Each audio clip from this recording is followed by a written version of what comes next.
The Story of Heracles. Chapter 3. Growing Pains. Heracles grew, and grew, and grew. Even as a teen, his might was legendary, quickly becoming the strongest man in all of Greece. In Greece, it was a point of pride for rich families to acquire the greatest teachers for their children. A practice continued into antiquity, with people like Socrates being paid to educate the elite families. So alongside his godlike might, Heracles received education from some of the best teachers from across Greece. Amphitryon, his stepfather, taught Heracles how to drive the chariot. Autolycles, the grandfather of Odysseus, instructed Heracles in wrestling. Areteus, king of Arcadia, trained Heracles in archery. Castor, brother to Helen of Troy, and future member of the Argonauts, trained Heracles in fencing and strategy. Harpocleus, son of the god Hermes, taught Heracles boxing. Finally, Linus of Thrace taught Heracles writing, literature, and music. However, even in these times of relative peace, Hera's manipulative hand still wrapped around him. Heracles struggled with more than one of the subtle arts. He wasn't stupid, but he didn't inherit his mother's wiles. One day, after a particularly disastrous lesson with Linus, which left both teacher and pupil frustrated alike, Hera, as you'll see so often does in Heracles' life, descended down and laid a red mist over both men. Linus grew so angry that he grabbed a stick and started to beat the young Heracles over his failure. Heracles himself grew enraged at his teacher. Reaching, he bear-hugged Linus, pinning his arms to his side, forcing him to stay in place. But Linus' rage couldn't be stopped. He continued to struggle, trying to headbutt him. Heracles grew angrier and angrier until finally he headbutted Linus. However, Heracles forgot his own strength. His head smashed into Linus, crushing him instantly, his body going limp. Hera smirked, lifting the haze of anger from the young Heracles.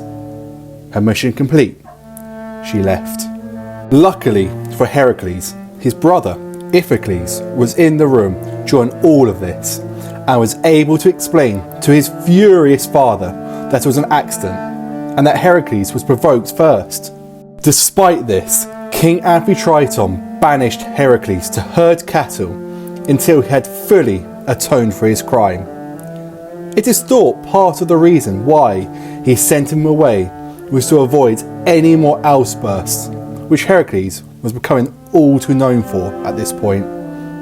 It's important to note that while Hera occasionally did come down to drive Heracles to the point of madness, causing the worst of his outbursts, Heracles himself wasn't a blameless man and could, on occasion, lose his head in fiery pits of rage, much like his godlike father.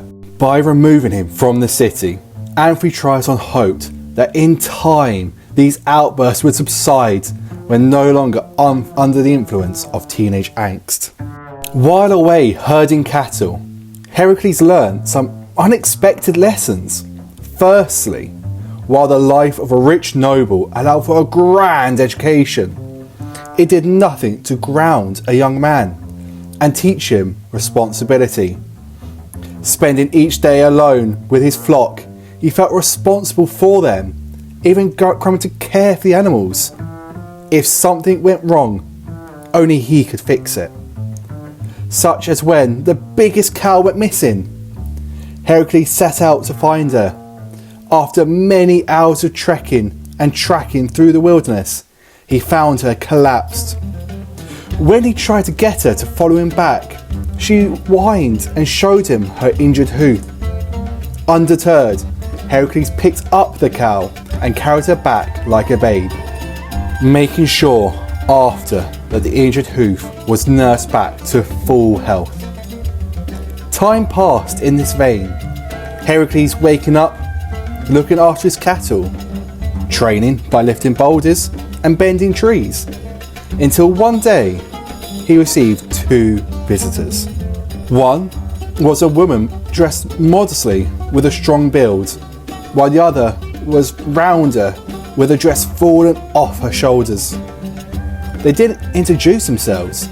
Instead, the round lady promised that if Heracles took her hand, he should have all the pleasures in life. No harm, no challenge, no pain. Just the promise of freedom from despair. Heracles, confused, asked her name. "I am Vice," came the reply. Turning to the other woman, who he repeated his question. "I am Virtue," came the reply. "I offer you nothing but hardships laid ahead of you by the gods. I offer you no shortcuts, no promises, just the result of your own labours." Heracles sat, meditated and prayed on his answer, all while the two women stood before him, hands outstretched. Many hours he sat and thought before standing and taking Virtue's hand.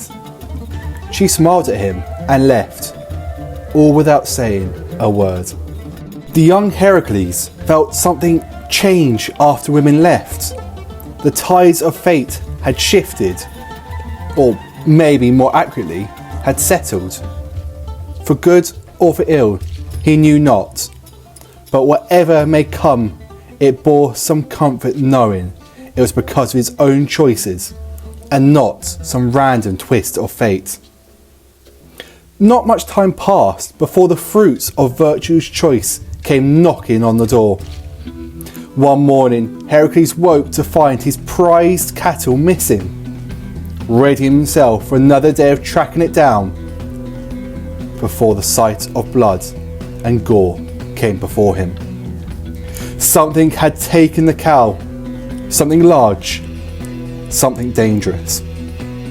A lion, monstrous in size, teeth bared in a quiet challenge to this blustering man who had so rudely interrupted its meal. Slowly, Heracles edged to his left, taking slow, deliberate steps, never turning away from his quarry, before reaching down and lifting a huge boulder. The lion launched itself forward as Heracles threw the rock with such force it snapped the beast's neck on impact, sending it spinning before lying lifeless in the morning grass. This wouldn't be the last lion Heracles would come toe to toe with. However, maybe it could be said that this ginormous beast would be good practice for the young man. Skinning the lion, he wore it as a cape/hood, which unbeknownst to him would become the look he became best known for. One which would survive the ages, perpetuating into different cultures and peoples. The Roman standard eagle bearers were known to wear wolfskins in a similar fashion, obviously in tribute to Romulus and Remus, Rome's founders. However, I like to think there's an influence of Heracles at play here. Whether it did or didn't, word of Heracles' exploits spread, and finally Amphitryon decided that his punishment had been apt for his crime, and allowed the ever more famous Heracles to leave his post and return back home to Thebes.